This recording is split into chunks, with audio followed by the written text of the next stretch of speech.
Pop quiz. What comes to your mind when I say the words childhood educational television? Are you thinking of Magic School Bus? Little Einsteins? Maybe some obscure National Geographic special?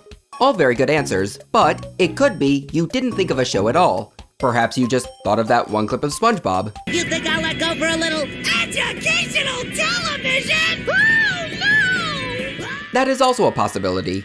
And for good reason. Even as a child, educational TV was generally garbage. Sand and more sand. So much sand you really wouldn't believe it. And sure, it wasn't all terrible. I too enjoyed the times I got to see Magic School Bus and Bill Nye in class, but the key words there being in class. These shows were great alternatives to hearing my science teachers drone on about quartzite all day, but there was no way I would have tuned into either of them on my own personal time, instead of all the other shows that supposedly rot my brain. Slide on the soap! Slide on the soap! So I guess that's where we stand on the topic of educational TV. A good classroom time killer at best, and that's all it ever will be. No other show could be more than that. Nope, can't think of a single one. Definitely not any I grew up watching. I can't even imagine myself watching any kind of show like that in my free time, even if it was a Canadian HBO show that premiered in the late 90s and I just so happened to catch reruns of it somewhere. There is no way that could happen.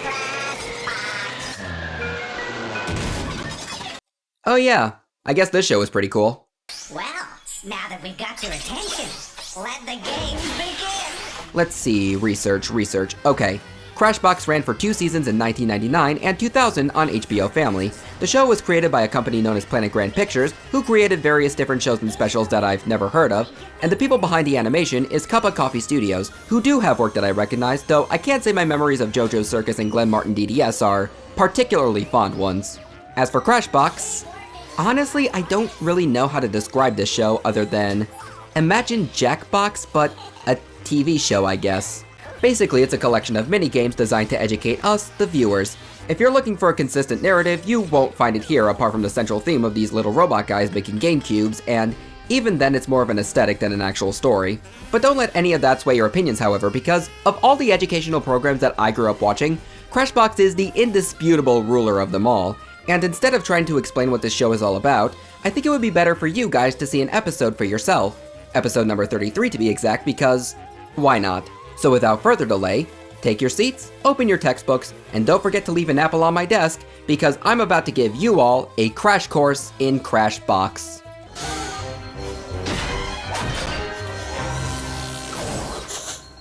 Revolting slob. You may not think we're off to a good start when even the show's reaction to the first game is, and depending on how you are with gross-out humor, that may be the case because it does star a slob, and boy is he revolting.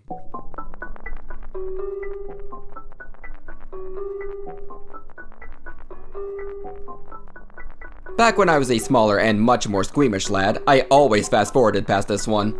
However, now that I am a grown adult, and not so much of a whiny bitch, I actually find the segment's design to be really fascinating. The animators really went above and beyond to portray how disgusting one man and one setting can be. And speaking of, I also love the mannerisms of Mr. Slob himself. His disgusting behaviors are so comically over the top, but there's also some kind of subtle innocence in him that makes him surprisingly endearing. When revisiting this old childhood memory, I didn't think I was going to end up becoming a revolting slob stan, but I guess the universe has a strange way of making things work.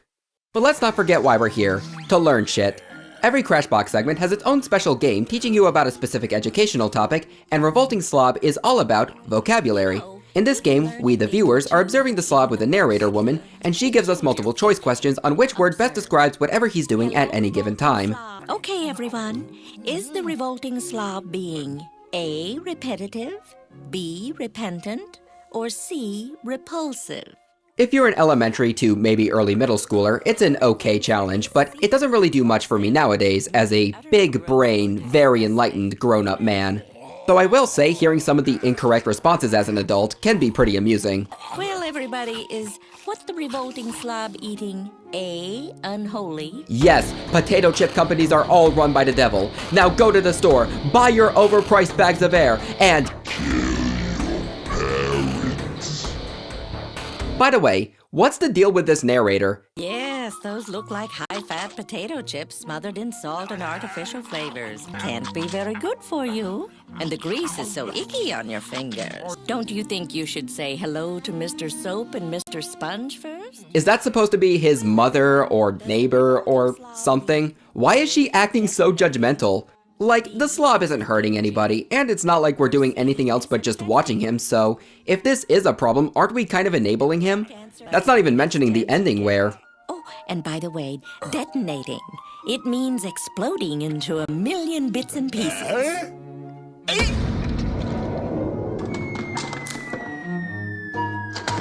No slobs were hurt in the filming of this show. Yeah, okay, sure. By the way, every version of this segment ends with the slob being blown up in some way, leaving me with one thought. Sure, he may be a slob, but between him and the narrator, who's truly the revolting one?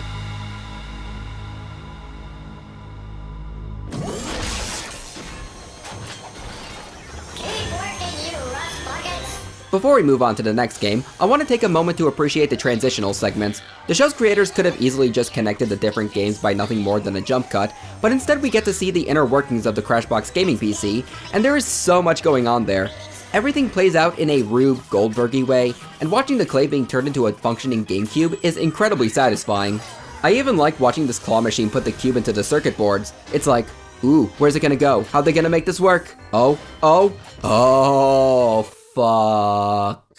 Razor? Alienware? No, Crashbox is what gamers should be using. Those other dinosaurs probably can't even run Distraction News at 120 FPS. Next game up, Distraction News.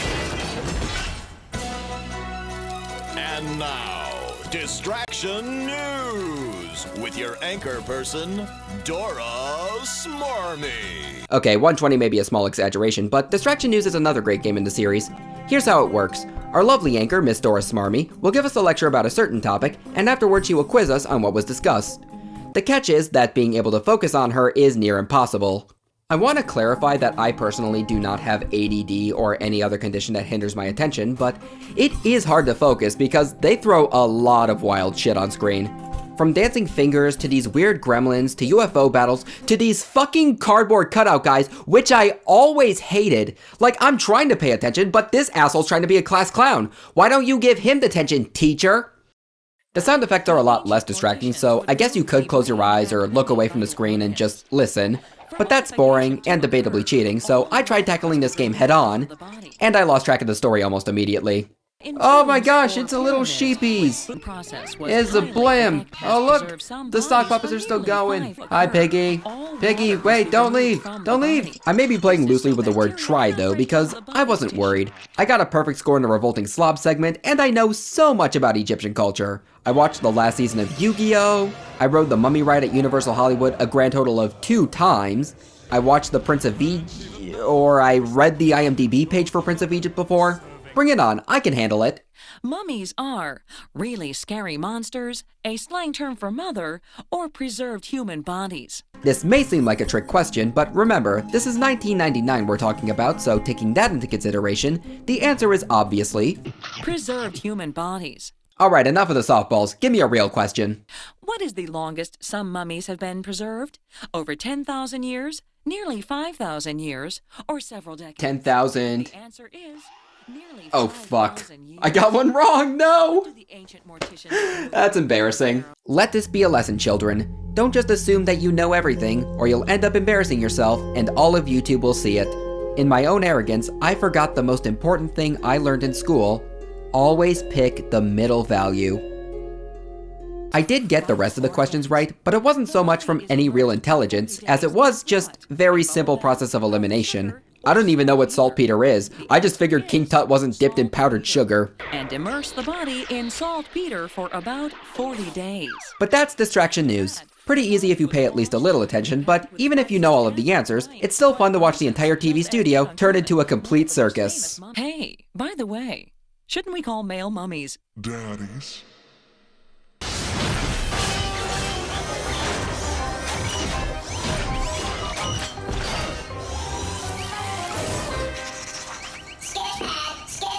Alright, enough of the wild antics from Distraction News. It's time for us to get cool, because this next game is smooth, like a ferry on the Mississippi. Relaxed. Unlike the actual state of Mississippi, the next game is Sketchpad, Sketchpad. Hey, cats. Sketchpad is about a man who likes to draw in his sketchpad, and his name is Sketchpad. Just 'cause you got eyes doesn't mean you always see. Fun fact, by the way, Sketch is voiced by Greg Eagles, who you may remember from the role of additional voices from MTV's Where My Dog's At. Oh, and he was also Grim on that other show, in case you're curious. Yeah, that's great. Our man Sketch has been illustrating a story, but one of the pages went missing, and now the drawings make no logical sense.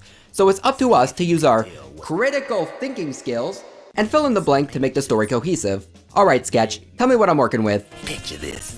Sandy was this groovy lady who worked on the 26th floor of a very tall office building. Uh-huh. One day, my girl Sandy, she was working so hard, she fell asleep right there on the job. Okay. Even less cool, she was leaning against the window and it opened. Mm-hmm. And catch this, she fell through that open window. Ooh, yow. But dig, this little kitten Sandy, she didn't hurt herself, not even a scratch. Okay, I think I get the picture, but first, I need to know how you're a reliable source. I mean, you're not trying to con me, are you, dude? You might think I'm trying to trick you, you know, that Sandy fell from the first floor. I wouldn't do that. You're right. Just trying to get my bases covered. Okay. What about the surrounding environment? Maybe Tempur-Pedic had some promotional stunt where they were making the world's largest mattress, and coincidentally, this person... Maybe you think there was a giant cushion on the ground to break a fall. But it ain't that. If you say so, boss. Ooh, this could be some occupation of theirs. What if they're into base jumping and they're making some cool new TikTok or YouTube video where they... And if you're thinking this kitten Sandy was wearing a parachute, well, it ain't that either. Right, I forgot, 1999. You know, Daddy-o, it makes you wonder, how could a lady fall through a window on the 26th floor and not get hurt? Tricky indeed. Let's see... Are you seeing it with me? Wait, I got it. The building had a balcony, and the person fell onto that. Boom! Critical thinking master in the house! She's a window washer. She was outside the 26th floor, and when she fell through the window, she fell onto the floor inside. Oh yeah, she was working. That being said, what building that needs window washers has windows that open inward like that? Normally when I see window washers, they're on skyscrapers where the windows are fixed and cannot be opened. If it opens from the inside, why not just wash it from the inside? The scaffold seems like an unnecessary step if you ask me. And no, I'm not just being salty about the fact that I could never figure out these goddamn riddles out as a kid. No, it's the game that has the problem. Not me, the game. The game! Crazy. Kidding aside, this is another fun segment. Even if I was never good at it, that moment of learning what the solution was always entertained me, and it helped me learn that a story's sum is only as good as its parts, a lesson that I still carry with me to this day. Plus, you just gotta love that vibe. You're gonna draw the right conclusions.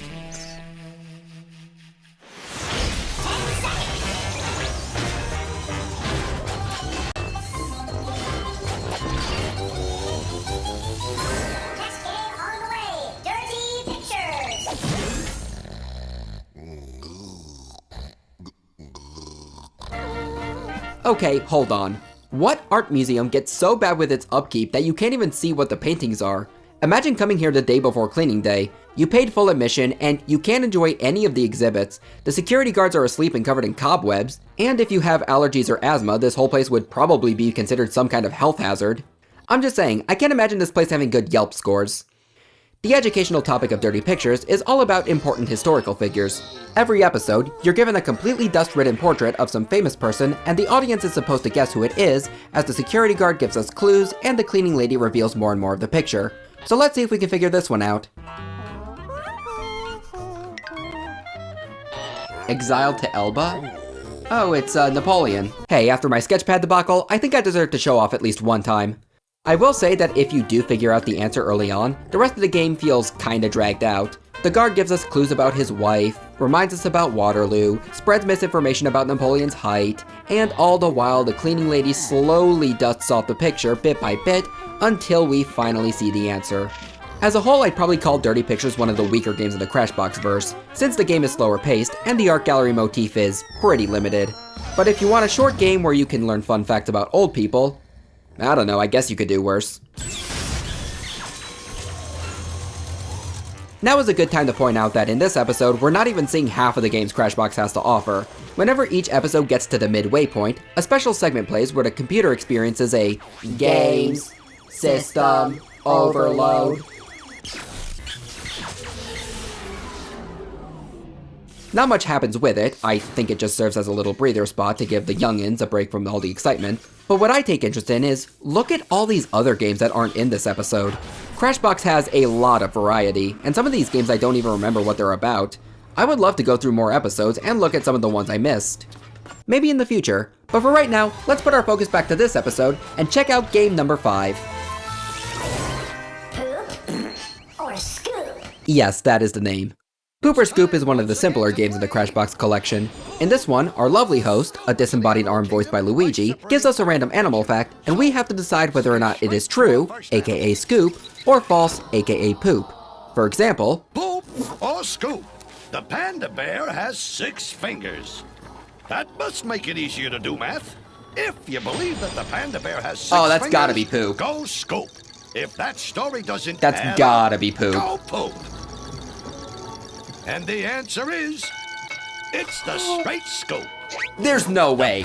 Well, I googled it afterward, and as it turns out, it's true. I didn't think Crashbox still had anything to teach me as an adult, but I guess I was wrong. They're even teaching me stuff I wish I didn't know. The horseshoe crab is related to the scorpion, so it's a member of the spider family. Ugh, when are the horror movies about horseshoe crabs coming out? Now that's an untapped market.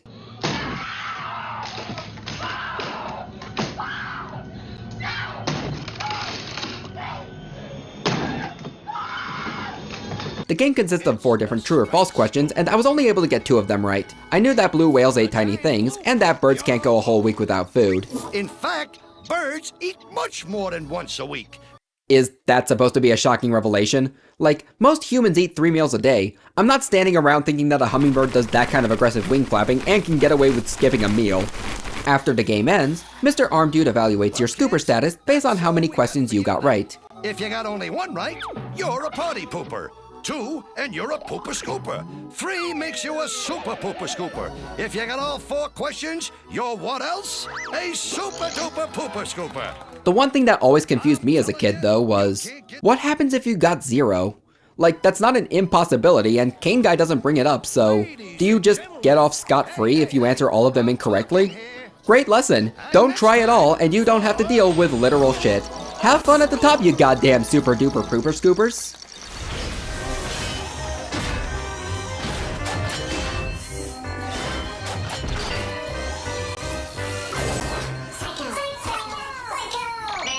Math! To use some new terms I just learned, I consider math to be very Unholy. And Repulsive. I wouldn't mind if every algebra textbook in the world had a little Detonating. done to them. I cannot stand math, which should mean that this is my least favorite game in the series, right? Well, let's meet our teacher before we make any hasty decisions. I have always associated math teachers as old and dull and monotonous, so maybe I'll change my tune on the subject if I learn about it from someone with a little more enthusiasm. Maybe? Let's find out. Hey, I'm Professor Rocket, and I'm here to get insane in the membrane, doing the psycho math. Whoa! Well, at the very least, I'm not calling him dull. I can't even get a read on this man. I mean, I guess he's psycho, but is there any reason for it? Like, is he just that passionate about math? Or does Professor Rocket have some kind of complex backstory that explains why he's a vlogger, never mind, I get it now. On to the game though. Psychomath isn't just about doing arithmetic, but there's a little bit of general trivia thrown in here as well, and it actually makes for a very interesting game. The way Psychomath works is that Professor Rocket will give you 3 clues that represent a specific number, and then you plug those numbers into an equation to get an answer. In one of the puzzles, for instance, you have to figure out how many metaphorical lives a cat has, how many seasons are in 1 year, and how many sides a trapezoid contains. Plus the number of sides of a quadrangle. Or a quadrangle, as Professor Rocket likes to say. Afterwards, those clues are put into an equation, and then you have to plug in the correct numbers to get the final answer. 9! Find 9! You are sublime! Again, the skill level here is too low for your average teen or adult, but I remember really liking this one as a kid. Thank you, Professor Rocket, for giving me an actual positive experience with math. By the way, if there's anybody watching this who's thinking about using Crashbox to educate their own children, I want to give a fair warning that some of the information this show provides may be a little outdated. There's the aforementioned short Napoleon myth, and in this game, Professor Rocket says that there are 9 planets in the solar system. They take the 9 planets in the solar system. Which isn't wrong for 1999, but in case you weren't aware, that's not really the case anymore. Though if the Pluto Rebellion movement ends up getting a massive popularity boost in the coming years, then maybe I'll be the one who's spreading misinformation. Be sure to rewatch this in the year 2030 to find out. Also, there's no multiplication or division in this episode, but it does turn up in others, and Psychomath does not follow the order of operations, so if that's a deal breaker, then this game may not be for you. But I don't think Psychomath was made with the intent of getting deep into math theory, and that's okay. It's still a fun game where you can pick up basic math skills and learn a few fun facts along the way, all while you're hanging out with the dopest mathematician around. Don't go too far away, cause I'll be back soon and I'll be looking for you to play some more Psycho Math! Professor Rocket's out! My god, he really is a vlogger.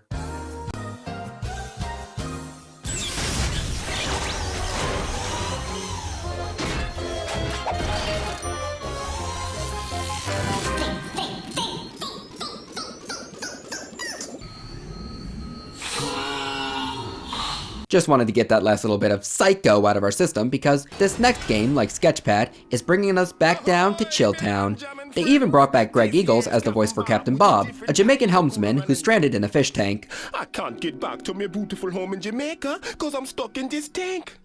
No worries, man. I got me Rasta sub and my dreads swinging to the music. Look at this. Oh, hell yes, I am digging the groove on this one. The main point of Think Tank is that Captain Bob will show us 3 objects, and you have to figure out one word that connects them together before they go down the drain. For instance, with a paper airplane, clean laundry, and your arms. You're all things you fold. Ain't that cool? You fold the paper airplane, you fold up the laundry, and you can fold your arms. That one I figured out pretty easily, but I'm embarrassed to admit that the other one completely stumped me. I couldn't even think of a joke answer. We got some corn, we got a balloon, and a cute little weasel. Wait, what? What do they all have in common? Oh shit. Quick!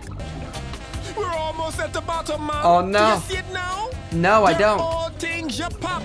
What a snap, crackling clue. You can pop corn, you can pop a balloon, and as everybody knows, pop goes the weasel. What? It was that goddamn weasel that threw me off. Look, I haven't thought about Pop Goes the Weasel in years, if not decades, so when I saw those 3 objects, I was not taking children's nursery rhymes into consideration. I think it would be more fitting for an adult like me if the thing that went with the word pop was something like an eardrum, a blood vessel, an ibuprofen pill, a collarbone, or maybe I just need to see a doctor. But the wording in this game doesn't really help either. They're all things you pop. You pop a weasel? I imagine if you tried that, you're gonna get PETA breaking down your door. Also, schematically, I don't really understand how the submarine concept ties in with the game, or what exactly Captain Bob gains from doing this. In the end, the song says that we helped him, but he's still stuck in the fish tank, so are we just trying to cure his boredom? I don't know. But overall, I do like Think Tank. It's a simple but fun game, and that reggae song is one hell of an earworm. It may not be the absolute best game in the series, but it's still a welcome addition to the roster. Well, that's it for today. Join me in me take next time for another round. Lies!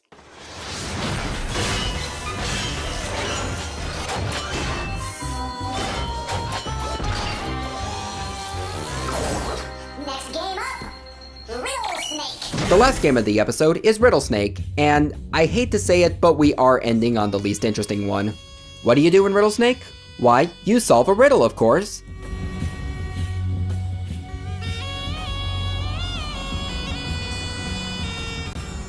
The riddle is, what building has the most stories? And what else? What building Nothing. No twist, no additional challenge, and there aren't even any extra riddles to solve. That one question on screen is the whole game.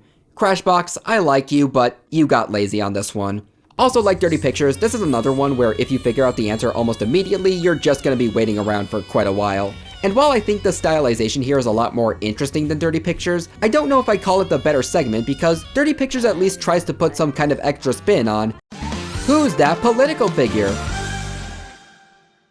It's Pikachu! Whereas Riddle Snake is doing the bare minimum to even be called a game. Now in Crashbox's defense, each episode normally contains a total of 7 games, and if you weren't keeping track, this is number 8. My understanding is that if 1 or 2 of the initial 7 games are on the shorter side, then they'll throw a bonus game into the mix to help get the episode to that magic 22-minute marker. There are a couple of games like that in Crashbox, and I believe Riddle Snake is the one that shows up most often. So I guess this wasn't designed to be a fully fleshed out game, but instead a little extra cheat to go with the more intricate ones, which, sure, okay, but why is this the last one? And it's not just this episode. Whenever Riddle Snake is added to the roster, it's almost always the closing act. I can understand and even respect the choice to add more games so certain criteria are met, but when a game like this is what follows all of these, it just feels like we're ending on a complete whimper, which becomes emphasized after you find out how every episode of Crashbox concludes. It's time for Crashbox Rewind, where we flash back through the show and remind you how smart you really are. Throughout my video, I've praised this show for being highly creative and not being afraid to stray away from the conventions of traditional edutainment programs, but I cannot stand it when shows like these have recap segments, and this one is no exception. Now, yes, I understand why these recaps exist. Repetition equals retention, and you want your viewers to have actually gained something from watching. The problem with that here, however, is 1. Most of the kids watching this would have turned off the TV by now. I certainly did when I was younger. 2. Some of these games like Revolting Slob already had recaps, so having this segment feels redundant. And 3, it's just a complete waste of space. I'm not saying we need a 9th game, but giving some of these other ones a bit more to them would have been cool. Or at least there could have been a fun little sequence where we get to see the robots close up shop. Instead, it just shows us raw clips from the segments we saw not even 20 minutes ago, with no added voiceover or anything to give it more of a creative flair, and then the credits roll. Calling this whole thing anticlimactic doesn't even describe my feelings. Also, I don't like the fact that they say this recap is to show me how smart I am, and then the very first clip they show is one where I got it wrong. Like, gee, thanks Crashbox. If I wasn't self-conscious about my intelligence before, I sure am now. And it's not even a full recap, it only shows half the games we played, so I guess when it came to Psychomath, Riddle Snake, Dirty Pictures, and we learned absolutely nothing of value. What a great note to end on. But apart from that, this show is fantastic. Well, that's it for now. I haven't seen Crashbox in almost 15 years, but it still holds up pretty well. It may not be that intellectually challenging for me anymore, but even as a grown adult, I can appreciate the way everything is presented. It actually reminds me of Love, Death, and Robots in a way, but kid-friendly and you sometimes learn things. The overall grittier tone is very uncommon in programs like these, and the fact that every game has a different kind of stylization to it really goes to show that the creators care just as much about making the show aesthetically appealing to their audience alongside making it educational. On that note, I'm not sure how practical Crashbox really is as a teaching device, especially in the modern day. With slightly outdated responses, some of the information being vague at times, and the overall fact that you can just Google all of these answers, it's hard for me to imagine future generations taking much away from this show. On the other hand, I wouldn't exactly say that Crashbox is actively harmful to children, and I do remember attaining a couple of niche fun facts from this show, especially with games like Distraction News and Pooper Scoop. It may not be a flawless educational tool, and I would obviously not suggest watching this over actually going to school, but if there's a youngin' out there in the world who has an interest in general trivia and learning some quick fun facts, Crashbox may be the perfect show for them, just like it was for me. Man, how did I even forget about this show in the first place? You know what? I got some time. Let's watch some more episodes. Seriously, if you guys thought these games were cool, wait until you see stuff like Lens McCracken, Radio Scramble. Oh, and I just realized that I wasn't even able to show you my absolute favorite game in this show. Oh, I can't wait until you see. You will now forget about our existence, for no mortal on this planet is worthy of witnessing the true power of Crashbox. Wait, what?